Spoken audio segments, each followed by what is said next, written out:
Hello there, reason people, PoohBear here, and welcome to my channel. And today we're going to be looking at CV latency.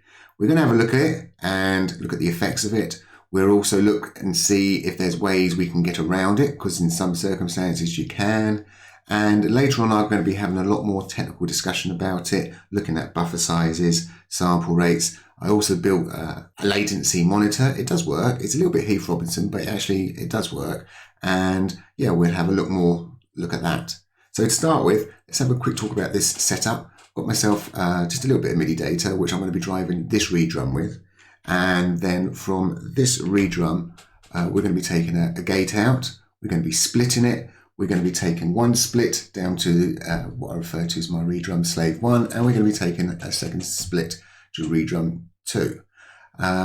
So very, very quickly, the other thing, which I've obviously done with these, is very quickly come here, is I've got record source on. So we're going to record the source, and obviously we're going to output it to 3 audio tracks. And then from there, you can start to see how the latency starts to creep in.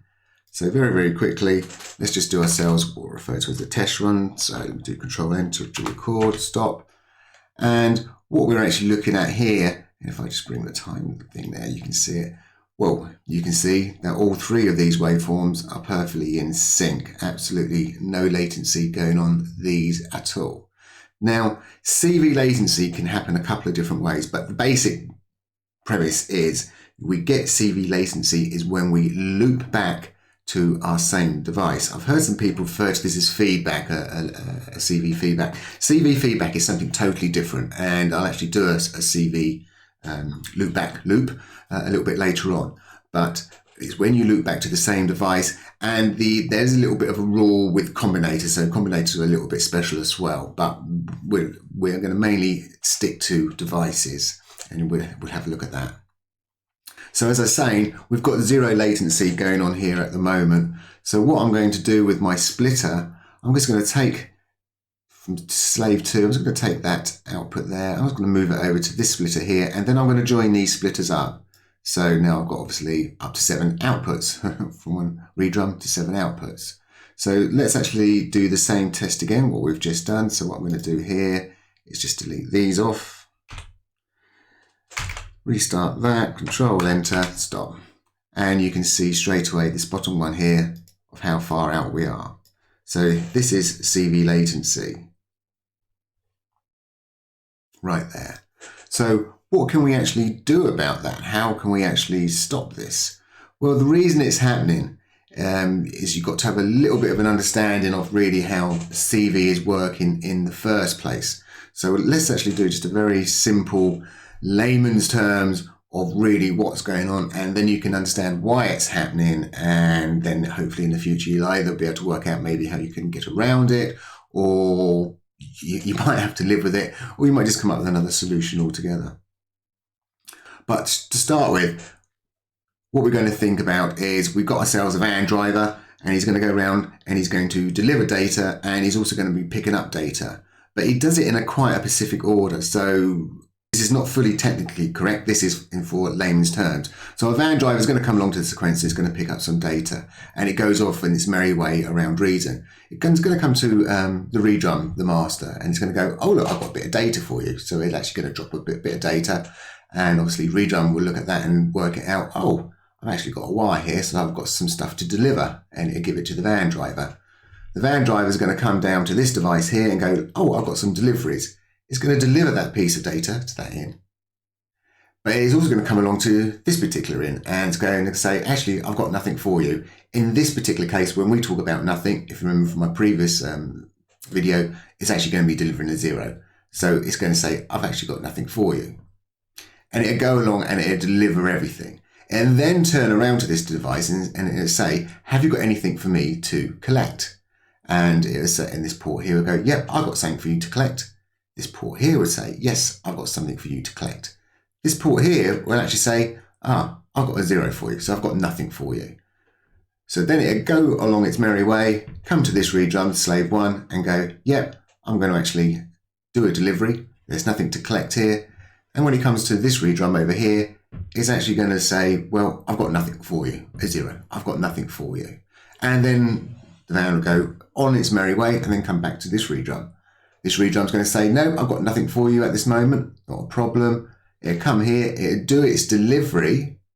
So it delivered to that one. But when it comes to deliver to this port here, well, it picked up the collection last time from here. So it's now got the delivery. So it's going to actually deliver it. There's nothing to collect from this one. There's nothing to collect from this one.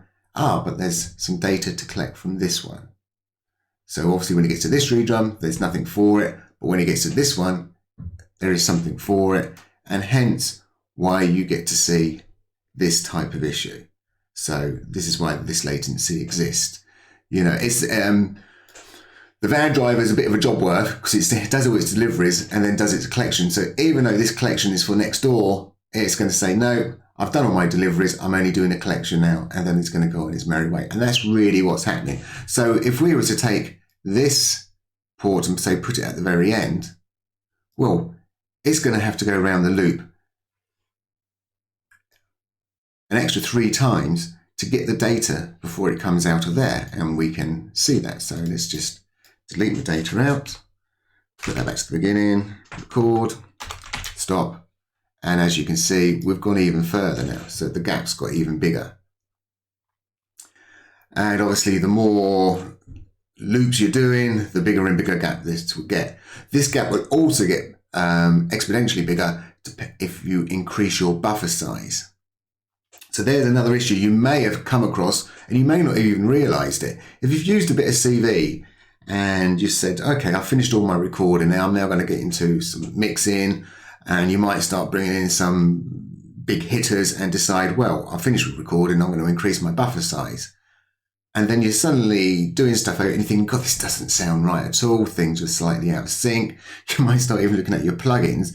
Well, you could have naturally, by increasing my buffer size here, so if I double my buffer size, this is going to be kicking over here. So that's going to be my first 2 kicks, and this kick's going to be right over here.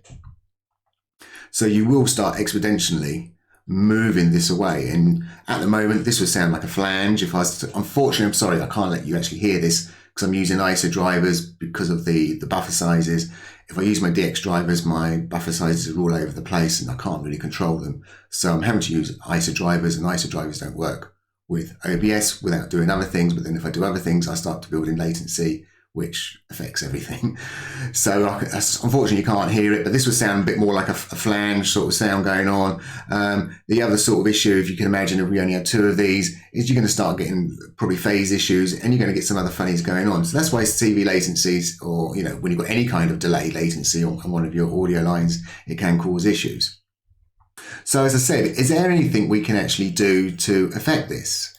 Well, yeah, actually, it's quite straightforward what we can really do here to stop this kind of delay going on. So what I'm actually going to do is I'm going to take this output here and I'm going to scroll all the way over and put it into this in.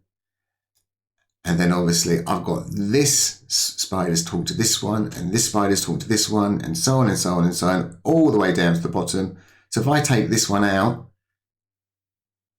and drop it into the in on the slave 2. So this is slave 2, which is now running. And let's repeat our tests. I mean, by looking at these tests, you're going to think, you can see we're perfectly in line. Absolutely perfectly in line, even though we're going through all these devices. And the simple reason being is, because if you imagine, as I said, our delivery driver, he's going to deliver everything. Then he's going to collect. He comes down to here, he's going to deliver everything. So he's going to actually deliver what he's just collected. And then he's going to collect. Then he's going to do his delivery and collect, and so on and so forth all the way down. As I say, the only problem comes is when you loop back to the same device. So that'd be taken from this loop here into there. Because it does its collection first, then, sorry, it does its delivery, then it's going to do its collection. So it'll collect from there, but it's already delivered to this port here. And that's your issue. That's why you end up going around. So there's a number of devices where you could see this issue. But at the same time, don't get hung up about it. This is a janitor and I use this quite a lot with CV. And, I'm quite happy to take this output to put that into that input. I've now just caused myself some CV latency. You can do it with all kinds of devices without even thinking about it. Thor's another one, obviously, because we've got CV outs on there, we've got CV ins, and there's a lot of times I'm going in and out of Thor's. And again, using the same Thor, we're going to create CV latency. So yes, CV latency is an issue, like especially in this particular case, because we're doing a kick. But with other things, you might cause latency. And does it really, really matter? So if I happen to have this, say this little LFO, by taking out, obviously, a feed from this LFO and to feed it back into one of these ports, yeah, there can be latency going on here, but in this particular case, I can't see why it was, especially if these are free running LFOs, it would really matter. So you can have obviously CV latency in some cases, and it's not going to matter, and it's not to worry about. It's only really when we start doing some funny, especially when we're affecting the audio and we're doing stuff and then we're trying to feedback with the audio. But the main important thing really, as I said, well, you can just add more devices, and as long as you're going from one device to the next, you shouldn't get your CV latency. As I said, there you go. I've got that going on. And hey, look at all of this. So this is the end of that first part of the presentation of a very simple CV latency, what you can look for. As you can see how I got some results there and what you can look up. So let's have a play around with a few other little things and just talk about the CV in general as well. So as I stated, buffer sizes will have a big effect on what's going on. And we saw that clearly from the demonstration. What we're actually looking at now is an LFO, which has been converted to, which is an audio LFO, which has been converted to CV, and then I've converted that CV back to audio. Obviously, the original signal you'd see would be perfectly coming around, be no jagged edges. But this is obviously the resolution of CV over audio. So you can see that it's quite jagged all the way around. And this is also running at a sample rate of 44.1. If we increase our sample rate up to 192, you get this type of signal. So you're going to get a much better resolution. So the higher the sample rate, the better the CV resolution. And, as you can see, it's night and day between the two. But obviously by giving yourself a higher buffer size, you're going to have a poorer resolution. The resolution is going to go down. So having a sample rate of 44.1 with a buffer size of 64, if you doubled up your sample rate to 88.2 and you doubled your buffer size up to 128, you'll end up with the same resolution. So just before I look at my latency I did say at the beginning we're just going to have a quick look at CV feedback. Because people talk about, oh yeah, they've created some CV feedback, or they refer to this as being CV feedback, and it's not. So, that's the other big thing actually. Now I've got the spider up. It doesn't matter what order you loop all these things around, and you can create yourself any kind of looping. So if I put that merge into the splitter into the splitter, and obviously I've got an input and an output, this spider does not produce any CV latency. So really, if I was producing this on that other one of these spiders, I will be getting latency and another pot of latency. It doesn't matter what we do here, we cannot produce CV latency using this device. So it could have been that this is obviously a real legacy device, and they've obviously built it maybe in such a way to handle this. However, there is without a doubt a delay going on with this CV merger. And what I'm going to do now is I'm actually going to build a feedback loop with the CV merger. So a feedback loop would be, I'm going to take the splitter out and put it back in the merge. So obviously we're going from merge to split, split to split, split to merge. And so we've got ourselves a 100% loop. And I'm going to take one output and just put it into the CVA so we can monitor what's going on. And this device down here is called an RVL. What's really nice about it is I can pick very specific values, CV values I can pump out. So what I'm going to do now is, whoops, let me just reset this. I know it sounds funny, but you have to unplug and plug a wire in to get certain things reset. So I've got 0 at the top. I'm just going to reset that. So we've got 0 here. And first of all, I'm going to just input 001 volts. That's all I'm going to pump in. So once I pump that into my feedback loop, you can see it's counting up.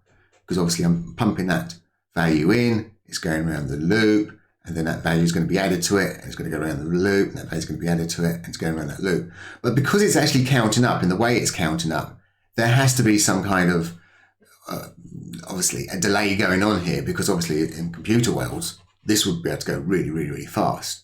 But as we can see, the counter is actually going up semi-slow. Obviously, if I was to push it up even like 0.1 of a volt, so I'm now putting 0.1 of the volt, we can start seeing we're starting to really whiz up. So it's going through. And obviously, if I was to put in 1 volt, bam, we go right through. Now, with the CV merge splitter, there is a ceiling limit of 1,000 volts. And that's only on the merge side. And it's 1,000 volts limit, not per port, altogether. So if you put 1,000 volts in one, that's it, you've hit your limit. Or if you go 250, 250, 250, and I was to put 300 in that, well, 50 of that will be actually ignored. There's no limit on the splitter side of how much voltage you put in and take out. It's only limited on this side. It's a bit like Thor. Thor has a limit, a CV limit, which is 10. So it has a CV limit of 10 volts. When you go above 10 volts, it starts to not work. I think it's 10, it might even be 8. But there we go. So that's a feedback loop, and you can actually build yourself a simple counter and do other things with this kind of loop if you needed it. Now over here, what I've got over here is my latency monitor, my CV latency monitor. I'm using what's known as the VG1, and this actually sends out an audio signal, and this was what was used originally for working out delay compensation. So you're just working out, have you got an audio delay going on your signal? This is purely what this is used for. I refer to this as a little bit Heath Robinson, because you have to take off some values and you sort of have to work things out, but it does give you quite a reasonable pointer. You have to have 2 Thors to convert the data. So what I'm actually doing in here is I'm taking the audio, I'm pushing it into this Thor, and all I'm purely doing, if we flip round to the front, we're taking our audio in and we're converting it to CV and sending it out. So we're into the CV world. And then in the other Thor, I know I've got it's saying CV out to audio in. That's just for a little test I was doing. On this one here, it has the opposite. So it'd be doing the CV in to the audio out. And the reason, as I say, you need 2 is, well, we're going back to our delivery driver of when we've delivered and when we're collecting data. If you do it into the same device, you're going to automatically cause yourself latency just from this test itself. So by having 2, you can, by having 2, you don't cause that latency. So if I was to take the output from this top one, because I've converted the audio into CV, and I was to put it straight into the bottom one, and we've got CV to our out, and that's coming back to our monitor again. What you have over here, you have this little test button, and you can click on it. And you can see it's telling me I've actually got a 64 sample delay. Well, it's not. It's actually, this device here was obviously built it's actually quite old. It's well before version 10.3. It's very, very old, this device. This device here, I'm going to do an educated guess and say it's actually got built into it, because no matter what happens, when it sends a bit of data out to get the data in, there is going to be latency for this, and it's going to offset it, I reckon, by 64 samples as default. At the moment, my buffer size is set to 128. If I set my buffer size to 64, this will come back as 0. Because I've got a buffer size of 128, there is going to be, the first time, there is going to be like latency of 128, and you've got to kind of offset it. So the first result you see, whatever your buffer size is, you add 64 to it and then remove your buffer size to see your result of how much latency you are actually going to be causing. So in this particular case, if I was to add 64 into 64, big 128, take off my buffer size, which is 128, and that will give me 0. So what I can actually do is, sorry, it's on another screen, isn't it? So let's have a quick look at this, pull this in. What I'm going to do now is just change this down to 64, so it all looks nice. Nice and simple. So now when we click on this, if I can click on the right one, you can see it's saying 0. And, you know, you can do the similar sort of test. So you can grab this and put this into this in here. We could take that, loop that round to there, grab that. And we're going to then put that back into the input to the bottom one. So this is always my output. This is always my input. And then we should see a latency of 64. So that's a real 64. And of course, if I was to then take, this is the my CV in, and again, if I scrolled right down to the bottom and plugged it in down into this one here, we shouldn't see any kind of latency whatsoever. And as you can see, it's showing a 0. If you happen to wire this up, and let's break that loop there, and ask to hit the measure, you see it goes blank. So if you ever see it blank, it means you've got your wiring wrong. Yeah, it should always pop up. So when you do click on it, and it's wired up correctly. So let me just bung that over to here so we get a number. It will instantly come up with a number.